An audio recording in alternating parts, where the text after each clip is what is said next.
आपका फैसला web TV में सभी श्रोताओं और दर्शकों का अभिनंदन।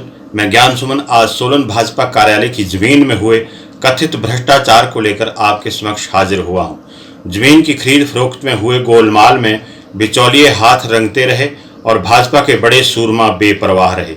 सतपाल सती, डॉक्टर राजीव बिंदल, कृपाल परमार और चंद्रमोहन ठाकुर के होते हुए नटवर लाल कैसे हो गया माला माल। सोलन में भाजपा के भवन का निर्माण प्रस्तावित है। इसके लिए वर्ष 2016 में 1 बीघा जमीन 90 लाख में खरीदी गई। बघाट बैंक में जमीन मालिक के खाते में 2 किश्तों में 85 लाख रुपए का भुगतान भी करवाया गया और 5 लाख की राशि 118 की मंजूरी सरकार से मिलने के बाद डाली जानी थी। लेकिन यह भी सभी जानते हैं कि सोलन में जगह जगह नटवर लाल के डेरे हैं।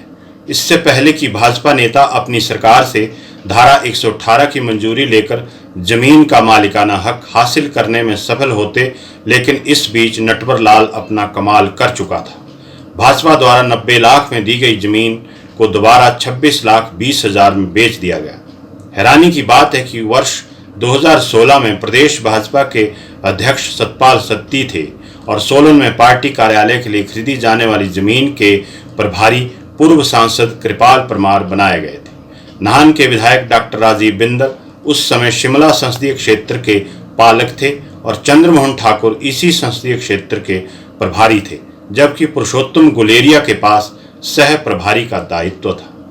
इतना ही नहीं, इस जमीन की खरीद के लिए एक अलग से जिला स्तरीय कमेटी का भी गठन किया गया था, जिसमें तत्कालीन जिलाध्यक्ष व नालागढ़ के पूर्व विधायक के ठाकुर, वर्तमान में बघाट बैंक के चेयरमैन पवन गुप्ता व प्रदेश भाजपा के वर्तमान उपाध्यक्ष रतन सिंह पाल सदस्य बनाए गए। दिल मानता नहीं है कि आखिर 3.5 साल तक भाजपा के 4 बड़े नेता सतपाल सती, कृपाल परमार, डॉक्टर राजीव बिंदल और चंद्रमोहन ठाकुर ने आंखों पर पट्टी क्यों बांधे रखी।